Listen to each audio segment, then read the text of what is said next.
스키장에서 소름 끼치는 일을 겪었다. 언제나 그러하듯 오래된 기억을 되새김질한다는 것은 뜻밖의 느낌을 가져다 준다.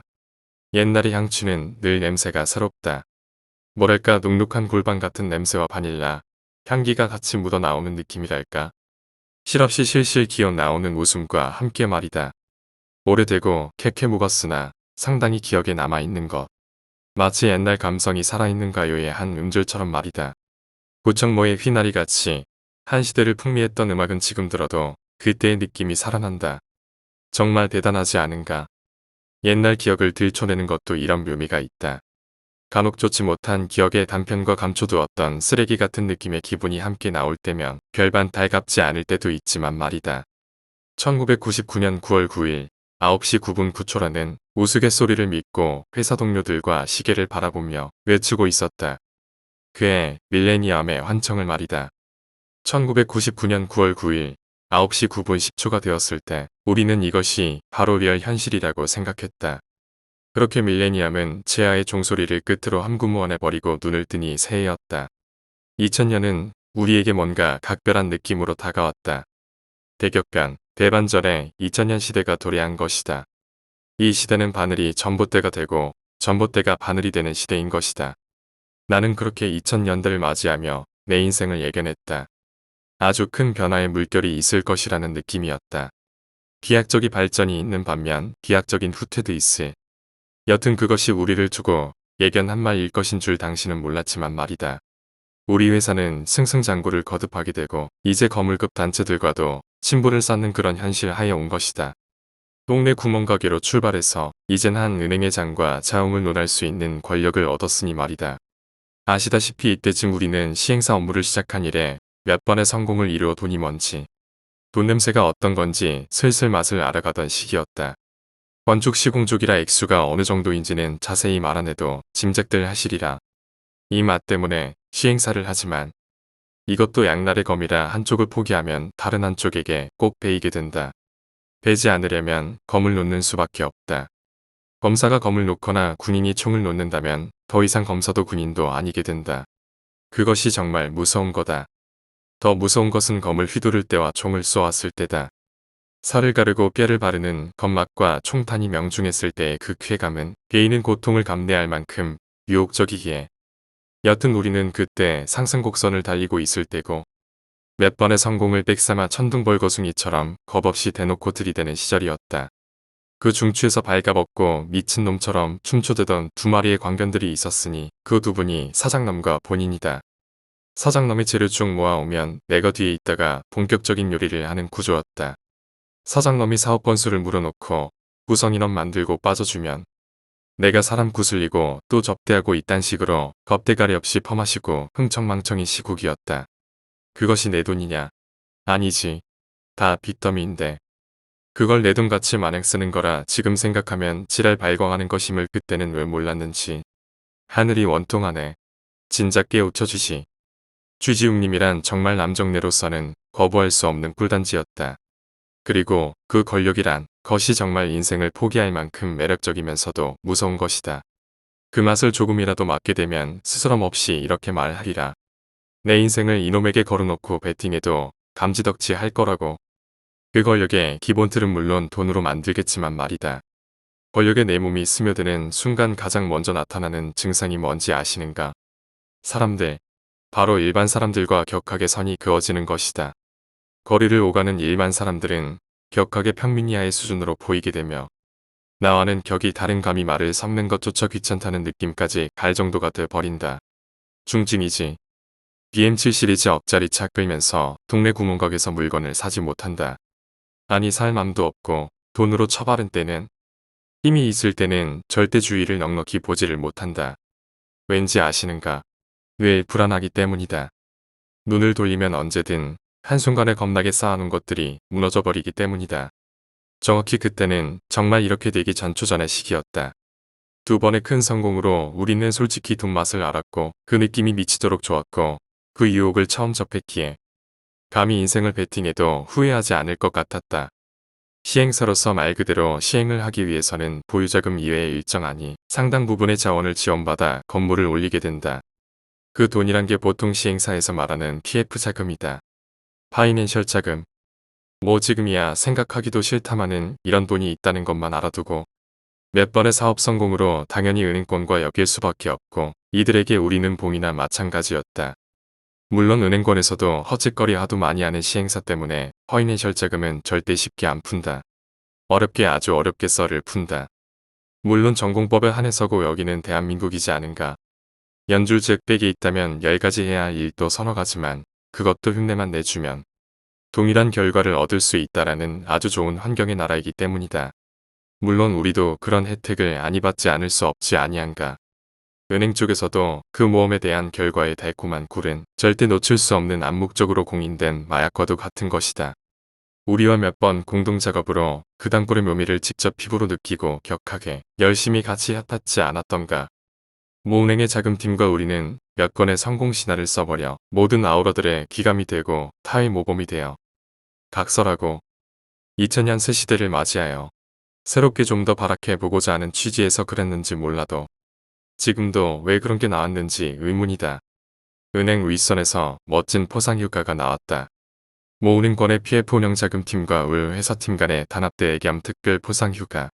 바로 스키장 3박 4일 퍼즐러 이용권이 그것이었다. 이제부터 이 스키장에 얽힌 얘기를 해보려고 합니다.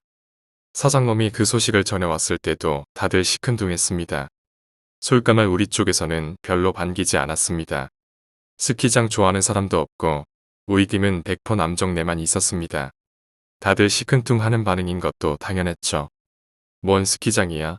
차라리 룸 잡아놓고 3박 4일 술 퍼마시는 게 낫지. 그땐 정말 그러고 살았습니다. 그러나 상대방인 은행 쪽 애들은 달랐습니다. 그것도 강도가 상당히 높았습니다. 그들의 환호성이 옆방에서 대기하는 우리의 귓전을 난타해 빨래방망이처럼 난타했기 때문입니다. 은행의 각박한 환경에 1년 364일 들들 볶여 사는 그들에게 스키장은 신이 내린 한 줄기 서광과도 같은 것이었습니다. 그것도 일체 경비가 보너스로 내려오는 것이라. 아마도 그들의 기분은 2년 뒤 벌어질 월드컵 이탈리아전 안정환 골든골과 거의 동급의 수준이었을 것입니다. 다만 그때 나의 기분은 골든골 처먹고 꿇어앉아버린 이탈리아 골키퍼와 같은 심정이었습니다. 아시다시피 난 사람이 북적대는 곳은 정말 싫어합니다. 정신이 어찌라고 어지럽고 집중도 안 되고 여튼 그런 곳을 당최 싫어했습니다. 난 방콕주의자입니다. 그리고 사장의 말은 우리 쪽도 무조건 참석해야 된다고 했습니다. 알지 알아. 은행에서 괜히 휴가 내려왔거냐. 다 이유가 있지. 라고 생각했습니다. 즉 우리 쪽 시행사 인원도 필수로 참석해야 이번 휴가가 이루어진다는 것이었습니다. 우리가 빠지면 곧 휴가는 말짱 도루묵이 되는 것이었습니다. 빛 좋은 개살구였죠. 그럼 앞으로 영원히 그들의 저주스런 눈빛을 보고 지내야 할 것이고 이는 원활한 업무 추진에 상당히 위배되는 행위일 것이었습니다.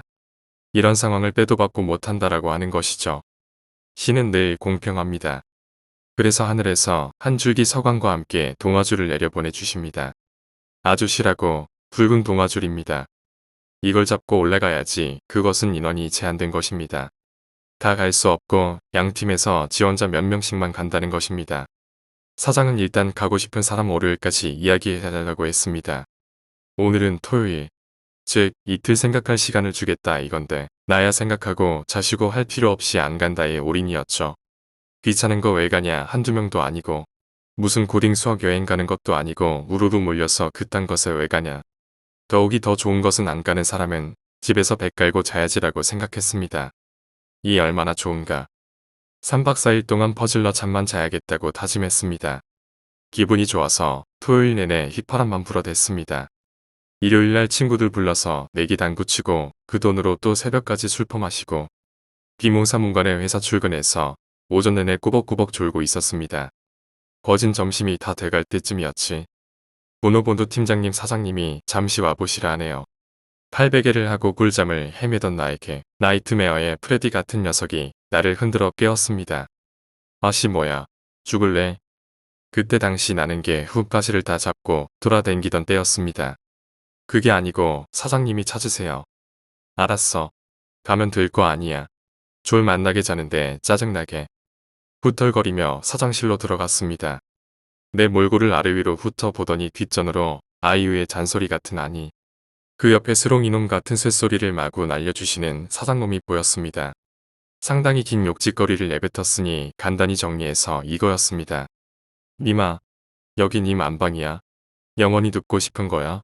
죽을래? 그러나 내가 상당히 많은 어시스트를 기록하던 때라. 지가 골 결정력이 있다고 하지만 내가 어시를 해주지 않으면 어찌 골을 넣을 수 있겠습니까? 그래서 항상 나를 의지중지하던 때였습니다.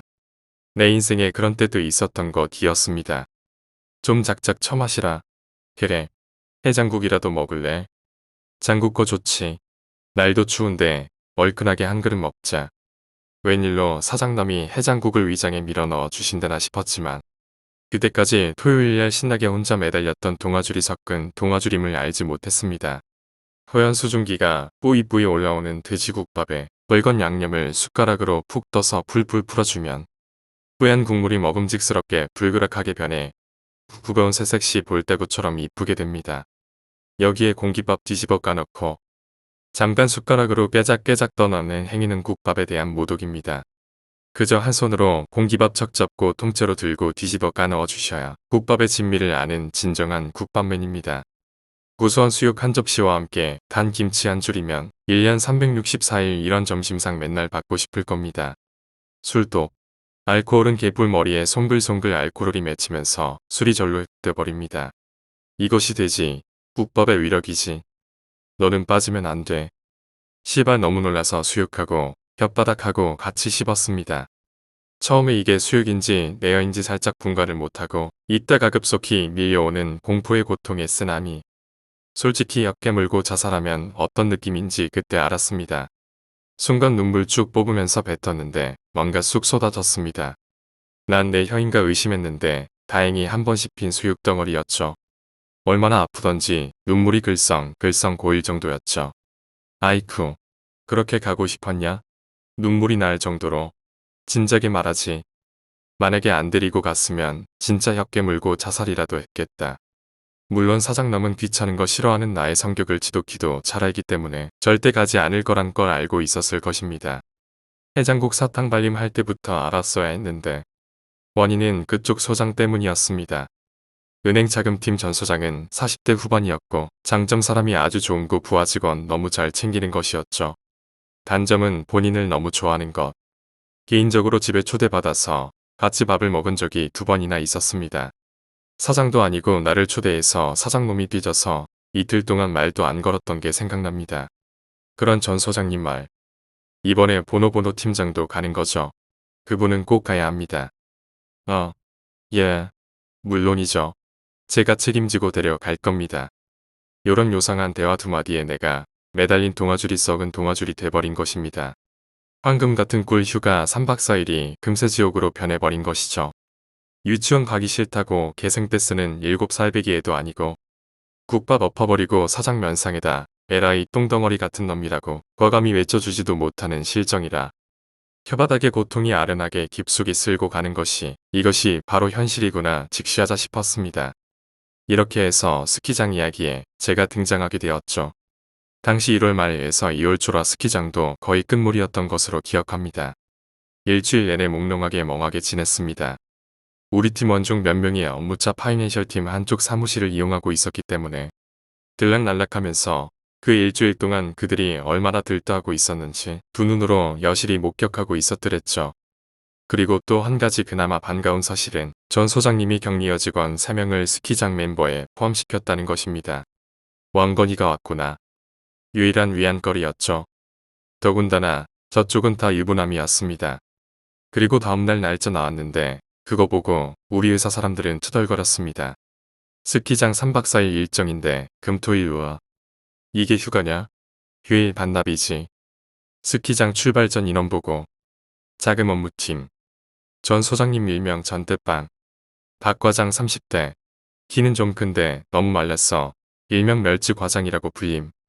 정 과장 30대 키가 거의 190cm. 생긴 것도 최홍만급이라 당시는 별명이 없었지만 홍만 과장이라고 부르겠습니다. 이상 3명이 다 유부남이었습니다. 김초롱양 20 중반. 거의 모델급 몸매어 사근사근한 성격에 눈이 상당히 커서 초롱초롱했습니다. 양양 20 후반. 초록양에게는 모든 것에서 조금 딸리는 2인자 아가씨. 이상 여자 2명. 배준마 30대 후반 딱히 할 말은 없고 모든 아줌마의 포스를 다 가지고 있었습니다. 총 3명의 유부남 여자 2명. 1명 아줌마 합이 6인구선이었습니다. 시행사팀인 우리 팀. 강 사장, 우리 팀 사장남 유부남. 말도 안 되는 일욕강자를 잘 부립니다. 보노보노 팀장인 저.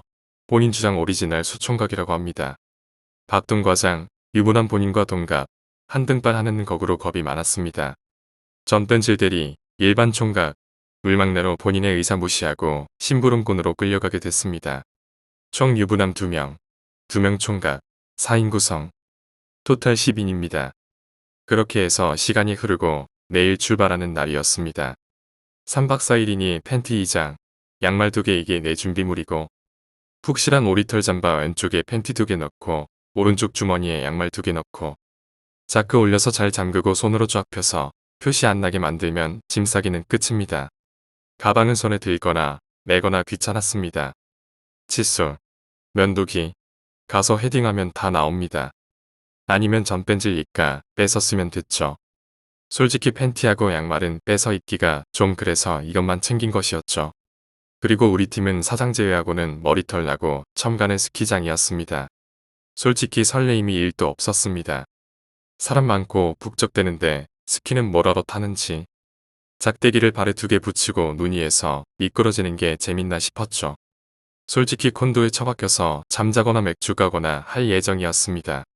스키장까지 어떻게 이동하는지도 모르고 있었던 저는 각자 차 타고 이동하는 줄 알았는데 전대빵님이 내일 아침 6시 모스포츠센터 앞으로 모이라고 했습니다. 강 사장이 그 말 전하면서 날 휘돌아보더니 너 오늘 조용히 집에 가서 잠이나 자 분명히 말하지만 내일 술 먹고 늦게 나오면 미련 없이 죽여버린다. 라고 살벌하게 눈을 부라리며 말했죠.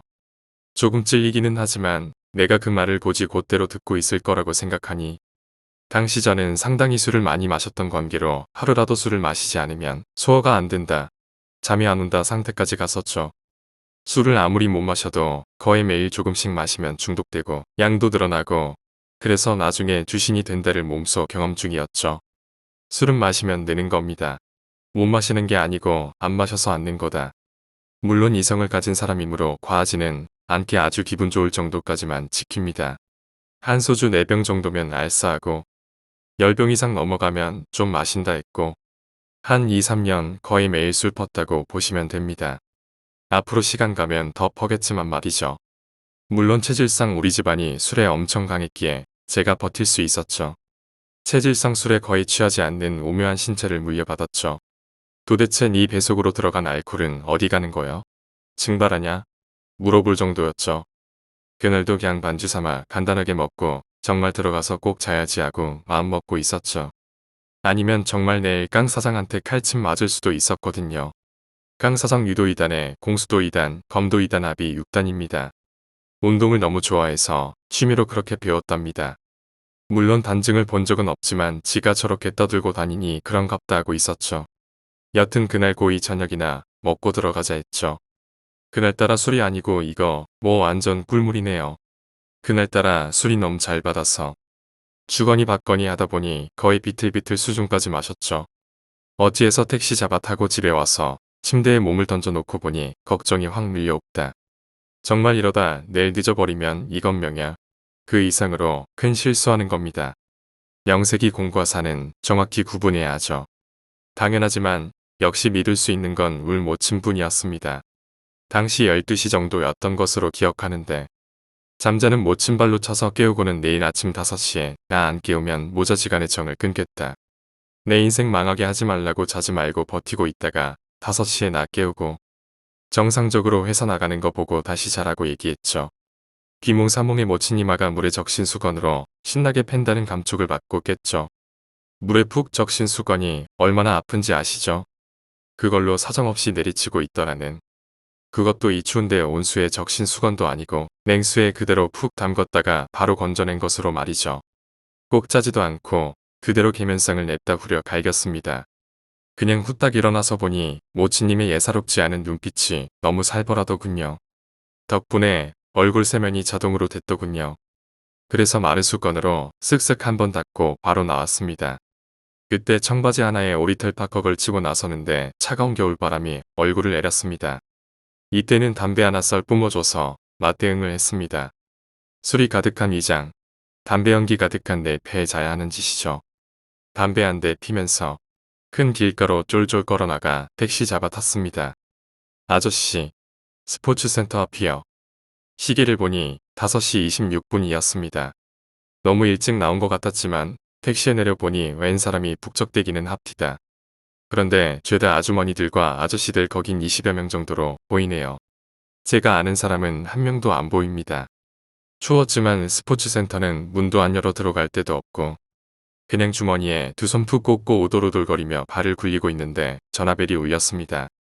강 사장이 혹시나 해서 확인사살 전화하는 것 같았습니다. 제가 아직 자고 있을까봐 걱정이 되나 봅니다. 차례대로 저 전뺀질이 쌍 사장, 박둥이 과장이 왔습니다. 우리들은 이동수단이 뭔지 모르고 있었고 그저 빨리 뭐라도 타고 이 추위를 피하고 못잠 잠이나 더 자려고 타고 갈 차를 애타게 기다렸습니다. 6시가 얼추 다 될 때까지 상대방은 보이지도 않아서 전화해볼까 이러고 있는데 거대한 관광버스 한 대가 그르릉 소리를 내면서 기어들어오네요. 우리는 멀찍이 물러서서 보니 딱 봐도 묻지마 관광버스 같았습니다. 버스는 스포츠센터 광장 안에 멈추고 바람척 열리고 한 사람이 내리네요. 처음엔 운전기사라고 생각했는데 왠지 모르게 좀 낯이 익은 사람이라 자세히 보니 버스에서 내린 사람은 전대빵이었습니다. 예상이 맞았습니다. 묻지마 관광버스. 벌써 뒤쪽에 은행 직원 쪽 사람들 올망졸망 앉아 있더군요. 그럼 이 거대한 버스에 우리만 타는 것은 아닐 거고 에이 설마요. 춥지 않습니까? 다들 나오셨죠? 어서 버스에 오릅시다. 이 버스 타고 갑니까? 아침 스키장 갈 운행처 문의하다가 마침 저분들과 목적지도 같고 자리도 여유가 많이 빈다고 해서 아나 이런 햇땅콩 껍질 꺼지는 소리하고 앉았네. 그럼 그 먼 스키장까지 저 아줌마 부대와 함께 그것도 묻지마 관광버스 타고 몇 시간을 가야 하는 것이었습니다. 전대빵이 싹 뒤돌아가자 만면의 웃음을 머금고 있던 우리 4명의 안식이 순식간에 싹 굳어졌습니다. 아무리 그래도 그렇지 명색이 이 팀이 어떤 팀인데 이런 묻지마 관광버스에 아줌마랑 저는 제일 뒷자리에서 잠이나 자야겠다고 생각했는데 버스가 서자마자 아줌씨들이 득달같이 버스 우르르 올라타면서 저러다 자리 없을 수도 있겠다는 생각이 들었습니다. 그럼 장장 수십 시간을 서서 가야 하는데 저흰 순식간에 공포에 사로잡혀 버렸습니다. 앞에 전대빵이 느릿느릿 걸어가고 있었으므로 확 뛰지도 못하고 엉거주춤 뒤따라가는데 벌써 아줌씨 부대가 상당수 버스에 오른 뒤였습니다. 우린 한숨만 내쉴 뿐이었죠. 정말 꺼진 마지막으로 버스 위에 올랐는데 다행히 앉을 수 있는 자리가 보였죠. 저쪽 뒤쪽에서 손을 흔들어 반기는 박멸치 과장과 정옥만 과장이 보였습니다. 저는 엉거주춤한 자세에서 손을 한번 들어 인사 대신하고 보니 아줌씨들 틈에 빛이 나는 존재들이 있었느니 바로 초롱이와 양양이가 보입니다. 평소 자주 들락날락거리면서 인사 정도 주고받는 사이였죠. 누가 총각이에요? 흠칫한 소리에 돌아보니 배준마였습니다. 물론 장난이겠지만 처신사치고는 좀 그랬죠. 마치 먹이를 노리는 매의 눈처럼 날카롭게 아래 위를 훑어보는 배준마는 안쪽에서 근무하는 분이라 자주 보지는 못하는 분이고 간혹 소장님이 부를 때나 한 번씩 뵙던 분인데 아침부터 총각을 다 찾으시고 기분이 많이 업되셨네요. 역시 전뺀지를 쳐다보는 모습에서 연륜과 풍미가 느껴지네요. 사실 전뺀질이 거의 연예인급입니다. 얼굴이 거의 정우성 빰샤대기 왕복으로 날려도 모를 만큼 멋지게 생긴 놈입니다. 어느 정도냐 하면 이 녀석 길거리 활보하면 몇몇 아가씨들이 접근해서 번호 딸 정도지요. 다만 성격이 지나치게 뺀질거리고 아쉽게도 키가 루저급입니다. 모든 여자들이 한 번씩을 쳐다보는 외모입니다. 야, 너 여기 앉아서 울 아가씨들 심심찮게 해드려라. 전 혹시나 싶어서 전뺀지를 잽싸게 치고 눌러 배준마 옆자리에 푹 눌러버렸죠. 물론 그 반대편은 김초롱이와 양양이었습니다. 왼쪽은 천국, 오른쪽은 지옥이었죠. 저기 뒤쪽에 자리 잡아놨어요. 마침 박멸치 과장이 가방으로 찜해놓았던 자리를 가리키더군요. 제가 안쪽에 들어가고 박둥이 과장이 앉았는데 이 인간은 가로 둘레가 보통 사람 5배는 될 듯 했습니다. 꽉 찡기는 게 출발 전에 숨이 턱 막혀 일진이 상당히 좋지 않다라는 생각이 들었습니다. 그리고 후덥덥한 버스 안의 공기 때문인지 숙취에 벌써 속이 우글우글 거렸습니다. 정말 스키장 출발 전부터 지옥행 버스군요. 강 사장은 저보다 더한 듯 보였습니다. 전대빵님하고 버스 거의 앞자리에 같이 앉아서 수십 시간 이동해야 하는데 강 사장이 불쌍했죠. 눈치 보여서 잠도 못 잘 거고 실합선 농담 다 받아줘야 하고 역시 사장은 아무나 하는 게 아니더라고요. 곧 출발한다고 화장실 갈 사람 후딱 다녀오라 하네요. 딱 그 소리에 배에서 뭔가 치고 내려가는 듯한 느낌도 나고 해서 급한 불은 좀 해결해야겠다고 생각에 버스를 내렸습니다. 스포츠센터 직원이 화장실 때문에 잠시 문을 열었더군요. 화장실 가서 대충 급동 해결하고 나오니 다들 버스에 올라타고 저만 있더군요. 전 담배나 한 대 더 때리고 타려고 살며서 입구 쪽에서 구석진 자리로 이동했죠. 마침 그곳에 일회용 커피 자판기가 있어서 커피 뽑아서 담배 한 대 무니 기분이 좀 풀렸습니다. 급동으로 인해 부푸은 속도 좀 진정되는 것 같고요. 6시 정도 됐지만 한겨울이라 아직 검한 밤중이나 별반 다르지 않더군요. 그렇게 뜨거운 커피 홀짝홀짝하며 담배 한 대 쪽 땡기고 훅 뿜어주면서 새벽의 아련한 차가움을 몸으로 느끼면서 주위를 훑어보는데 뭔가 눈에 들어오는 형체 하나가 보였습니다. 저 사람 저기서 뭐하지? 버스의 뒷발통쯤에 위치해 웬 사람이 하나 서 있는 겁니다. 버스 뒤쪽은 거의 어둡겠지만 사람의 형체 정도는 확실히 구분할 정도의 밝기죠. 전 커피를 홀짝이면서 유심히 그 형체를 주시했는데 체격이나 그런 걸로 봐서는 남자 같더군요. 버스 승객 중 한 명이고 담배 한 대 피려고 내려서 튀고 있겠지라고 딱 요 정도까지만 생각했죠. 마지막 담배 한 모금 빨아주시고 찌끄레기 남은 커피잔에 살짝 넣어서 소등에 커피잔 와그작 우그려서 옆에 있는 쓰레기통에 던졌습니다. 버스 쪽으로 성큼성큼 새벽 참 공기를 들이키며 가는데 이상하게 그 남자는 미동도 하지 않고 마치 마네킹이 서 있는 것처럼 옴작달싹도 않은 겁니다. 사람이 서 있더라도 뭐 기우뚱하거나 만약 담배를 피면 팔이 움직이거나 아니면 전화를 할지라도 어떤 움직임이 있어야 정상인데 이건 정말 마네킹처럼 미동 없이 서 있던 것이었죠. 전 그때까지도 좀 이상하다라는 생각은 했는데 별 관심은 없었죠. 그때 대충 버스까지의 거리가 20m나 25m나 그 정도 됐던 것으로 기억합니다. 전 정말 아무 생각 없이 그냥 무심하게 저벅저벅 걸어가고 있는데 그 남자가 갑자기 스스슥 움직이더니 땅바닥에 쫙 엎드리는 것이 아닙니까? 저건 뭐하는 제스처지? 라고 생각하는 순간 걸음이 멈춰지더군요. 제 몸이 뭔가를 느끼고 순간 반응한 것입니다. 그 밑은 더 어두워서 겨우 형체만 알아보겠는데 물론 직감이 아니고 눈에 보이는 것은 100% 사람입니다. 머리, 팔, 다리, 몸통 다 있는 사람 맞고요. 근데 왜 땅바닥에는 왜 엎드리나 이 추운 겨울에 별 미친놈 다 보겠네라고 생각했습니다. 몸이 찌푸덩해서 갑자기 펠구펴펴기 몇 개 하려는 건가 생각했죠. 놀랍기는 무지 놀랐지만 소리는 내지 않았죠. 갑자기 벌어진 상황이라 버스는 타야겠고 솔직히 그때 느낌은 저 사람이 갑자기 날 공격하면 어쩌지 그런 생각도 들더군요. 슬쩍 버스 입구까지 전력 질주할까라는 생각도 나서 거의 달리다시피 걸어가 거진 버스 근처까지 와서 그 형체를 보았습니다. 일단 사람이 맞고요. 그것도 남자고요. 그것도 대머리이신 분이셨습니다. 머리카락이 없는 것은 확실히 느낄 수 있었죠. 그런데 너무나 바짝 심지어 얼굴까지 바닥에 닿아 있었죠. 이건 팔굽혀펴기 하려는 동작은 절대 아니고 마치 의식을 잃고 쓰러진 사람이었습니다. 아까 엎드린 것처럼 보였던 게 쓰러진 거였죠. 전 버스 입구 쪽으로 뛰다가 급선회해서 그 사람 쪽으로 뛰었죠. 차가운 겨울 바닥에 사람이 쓰러졌는데 구해야죠. 물론 버스 안에는 사람이 다 타고 있고요. 불빛도 나오고 있고 웅성대는 소리도 들렸습니다. 심지어 버스 기사분이 사이드미러 보셨다면 그 사람을 볼 수 있을 것인데요. 아직 못 보셨나 봅니다. 헌데 버스 안에서 누구 하나 저쪽을 보는 사람이 없었습니다. 다들 커튼으로 다 가려놓고 있어서 겨울이라 창문 열어놓은 사람도 없고요. 저는 일단 그 쓰러진 분을 향해 뛰었습니다. 그 사람과 거진 5m 정도 상간이었어요. 퍽퍽. 제가 발로 급브레이크를 걸었는데 운동화 앞부분이 아스팔트에 걸려 제가 휘청하고 앞으로 엎어졌는데 다리에 힘이 풀렸죠. 아까 설사하면서 소변 안 봤다면 정말 싸버릴 것 같은 순간이었죠. 그 남자분이 버스 옆에 쓰러진 그 자세 그대로 마치 개가 옆으로 기어가듯이 버스 밑으로 사사삭하고 기어들어가더군요.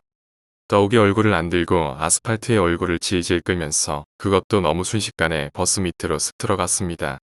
당시 어떤 동작으로 버스 밑으로 기어들어갔는지 솔직히 생각이 안 납니다. 워낙 순식간이었고 어두웠고 눈에 보이는 것이 그것인데 적절한 묘사거리가 안 떠오르네요. 근데 지금 생각해보면 다른 사람이 버스 밑에서 당겼다는 느낌인 것 같습니다. 그때 전 엎어져 있던 상황이라 제 눈높이에 무엇이 보였겠습니까? 바로 버스 밑이죠. 물론 보고는 있지만 제가 무슨 초인적인 강심장도 아니고 감정을 못 느끼는 로봇도 아니고 따뜻한 피 철철 넘치는 겁 많은 인간 아닙니까? 여러분이라는 그 상황이라면 어떻게 하겠습니다. 전 그것이 무엇이든 간에 일어나서 무조건 버스 안으로 뛰어들 생각뿐이었습니다. 지금 눈높이로 바라보고 있는 게 절 덮칠 수 있다는 생각에 말이죠. 일어서야 하는데 극심한 공포감에 몸이 굳었습니다. 다리에 다시 힘을 줘야 하는데 이게 정말 쉽게 안 됐습니다. 그 짧은 순간에 비명을 지를까 생각도 했는데 일단 일어나서 버스를 타자라는 오직 맹목적인 정신으로 버스로 돌격했죠. 어떻게 일어났는지 어떻게 움직였는지 정말 지금도 모르겠습니다. 제가 주먹으로 문을 두드리자 문이 칙소리 내려 열렸어요. 그리고 버스 첫 계단을 오르면서 운전기사분과 정면으로 눈을 마주쳤죠. 뭐라고 해야 되나. 당시 전 심하게 놀라 얼굴이 완전 흑빛이 되어 있었고 그 순간 머리에 떠오른 것은 만약 버스가 이대로 출발하면 만약 버스 밑에 정말 사람이 있다면 이었습니다. 그 순간 오만 가지 생각이 머릿속을 강타했습니다. 전거의 버스 첫 번째 계단에 멈춰서서 운전기사분을 황당하니 쳐다보고 있었죠.